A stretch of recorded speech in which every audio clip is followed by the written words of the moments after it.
Kalian masih bingung mau evaluasi iklannya seperti apa? Nah, di video kali ini Mas Gus coba akan evaluasi iklan yang kemarin sudah kita buat di video sebelumnya, yaitu iklan produk baru. Mas Gus akan coba evaluasi ini dari pandangan Mas Gus lah, cara Mas Gus yang pakai. Nanti teman-teman boleh ikuti, boleh juga enggak. Nah, tentunya ada objektif tertentu, ada cara-cara pertimbangan-pertimbangan tertentu ketika Mas Gus melakukan keputusan yang diambil ketika kita mengiklankan sebuah produk itu. Balik lagi, objektifnya sesuaikan dengan kebutuhan kita gitu teman-teman. Nah, sebelum kita lanjut untuk videonya, teman-teman boleh di subscribe dulu channel ini, dan yang belum mengikuti silahkan diikuti, dan jangan lupa dinyalakan juga lonceng notifikasinya biar nggak ketinggalan update-update video berikutnya. Nah, oke teman-teman, kita langsung masuk ke dashboard Sales Center aja biar nggak terlalu kepanjangan videonya. Nah, kemarin kita sudah mulai membuat iklan yang produk baru yang Mas Gus contohkan di video ini. Mungkin video untuk evaluasinya kita akan pakai itu aja. Nih, ini iklan produk barunya, sesuai janji kemarin kita akan coba evaluasi. Setelah berjalan hampir, kemarin kita mulai running iklan ini di tanggal 7 ya teman-teman. Tanggal 7, sekarang sudah tanggal 26 November. Nah, jadi ini sudah hampir 20 hari iklannya jalan. Kita akan coba evaluasi. Nanti kalau ada yang nggak sesuai target, apa yang kita lakukan, yang kalau sesuai target apa yang harus kita lakukan gitu ya teman-teman. Oke, kalau dari hasil 4 produk baru yang Mas Gus coba iklankan, itu yang makan spend paling budget atau spend yang paling banyak di produk yang nomor 1 ini teman-teman.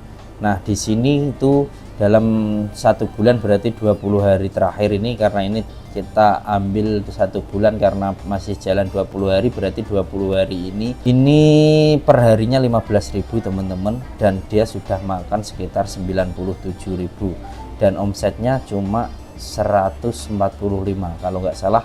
Ini produknya sudah terjual 2 untuk produk yang pertama. Untuk produk yang kedua dan ketiga ini masih ada di tahap 1. Kemarin kalau teman-teman ingat, tahap 1, 2 itu beda. Tahap 1 gimana cara produk ini langsung bisa pecah telur.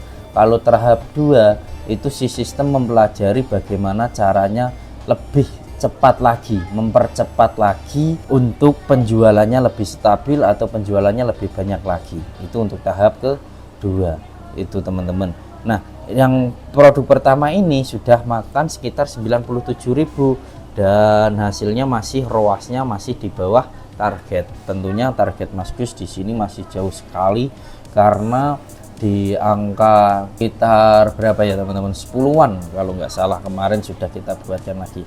Nah, kalau kejadian seperti ini apa yang Mas Gus lakukan? Pertama, Mas Gus akan lihat dari segi kebutuhan kita untuk produk ini. Produk ini kalau kita anggap oke lah, ini sudah berakhir. Untuk contoh aja gini, ini ada 4 produk kan teman-teman. Yang 3 ini sudah makan spare budget hampir 25.000, 22.000, dan ini kita nggak jalan, nggak ada orderan sama sekali. Dan di sini kalau dicek satu-satu kliknya juga susah.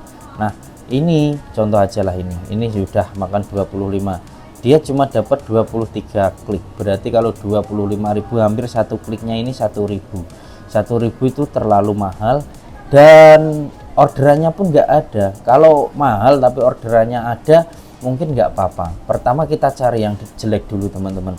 Kita dari produk-produk yang ada kita cari di filter yang hasilnya nggak memuaskan. Tapi sebenarnya kalau Mas Gus pribadi, kalau ini produk emang punya yang habis 25.000 ini masih Mas Gus tahan. Tapi karena ini Mas Gus punya produk yang baru lagi, mau nggak mau yang ini kayaknya harusnya saya skip dan kita tes untuk produk yang lain aja gitu. Jadi kembali lagi, kita ngambil keputusan itu bukan serta-merta karena data, tapi balik lagi juga disesuaikan dengan kebutuhan kita.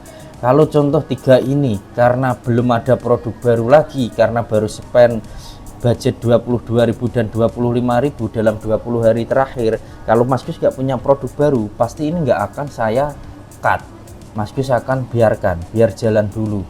Tapi karena ini Mas Gus punya produk baru lagi dan ini sudah jalan 20 hari, saya rasa ini sudah cukup gitu teman-teman. Mungkin ini 3 produk ini akan Mas Gus off-kan dulu, hentikan saja. Dan biar kenapa?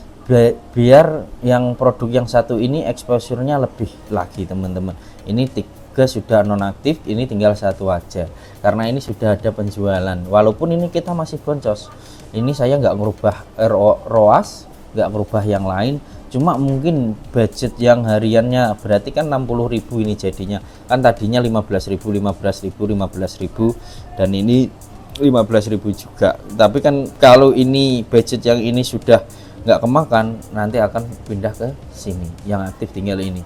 Jadi mungkin ini 60.000 nanti ini biarkan aja, mungkin nanti sampai akhir bulan lagi, kalau enggak sampai tanggal 7 lagi, atau setelah campaign baru Mas Gus evaluasi lagi gitu teman-teman. Ini untuk evaluasi yang jelek.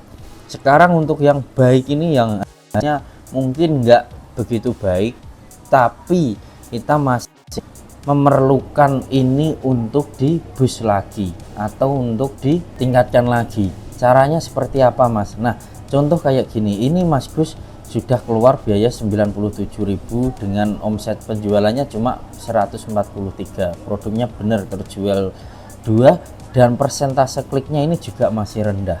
Nah, ini yang Mas Gus perbaiki. Ini saya biarkan karena Mas Gus masih butuh traffic. Paling ini foto utamanya nanti kita perbaiki dan supaya persentase kliknya lebih bagus lagi. Kalau bisa persentase kliknya ini di angka 3% teman-teman. Ini contoh, ini yang lihat sudah hampir 5.000 tapi yang klik cuma 84. Ini berarti ada yang salah di gambar produknya. Nah ini kalau nanti paling foto utamanya Mas Gus ubah karena emang belum begitu apa ya teman-teman, ngefek. Tapi kalau sudah produknya sudah laris, itu hati-hati ngubah produk utama karena ini produk baru. Mas Gus tetap cari-cari cara buat hasilnya maksimal. Yang pertama PR Mas Gus adalah naikkan persentase kliknya ini. Persentase kliknya ini caranya biar menarik, ininya fotonya diubah, kasih gimmick diskon kah, kasih gimmick beli 1 dapat 1 kah, atau bagaimana, itu nanti dihitung lagi, tentunya disesuaikan dengan marketing kita, strategi kita.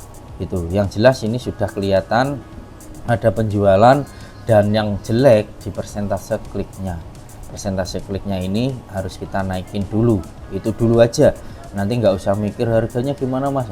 Ini dinaikin dulu aja, nanti setelah yang klik ini sudah hampir 3%, baru kita cari tahu lagi dia stucknya ini kenapa, yang nggak banyak klik ini kenapa. Itu seperti itu. Contoh kalau kayak gini kan yang sudah didistribusikan atau sudah ditampilkan banyak sekali tapi yang ngeklik sedikit, si algoritma pun juga nggak akan merekomendasikan lagi teman-teman, akan stuck. Nah itu yang perlu kita perbaiki itu dulu gitu teman-teman. Nah mungkin itu aja dulu di video kali ini, mungkin sudah biar nggak terlalu kepanjangan videonya. Nah di video yang ini mungkin bisa diterapkan juga ke produk teman-teman, tentunya dilihat di kondisi toko teman-teman itu kondisinya seperti apa. Contoh kayak yang iklan yang ini kan Mas Gus tadi yang kliknya kurang, berarti di gambarnya mungkin yang di temen klik-kliknya sudah banyak tapi yang jual, yang belinya kurang karena mungkin ada harga yang lebih murah kah, atau ada diskon yang dari produk serupa kah yang ditawarkan. Nah itu yang perlu teman-teman ketahui. Balik lagi, semua itu berkaitan, semuanya berkaitan, dan semuanya itu treatmentnya atau perbaikannya, improvementnya berbeda-beda sesuai kasusnya masing-masing. Yang jelas yang penting teman-teman tahu kasusnya seperti apa, perbaikannya seperti apa. Itu aja teman-teman. Oke, see you next video, semoga bermanfaat. Terima kasih yang sudah nonton sampai selesai. Jualan cerdas, orderan deras.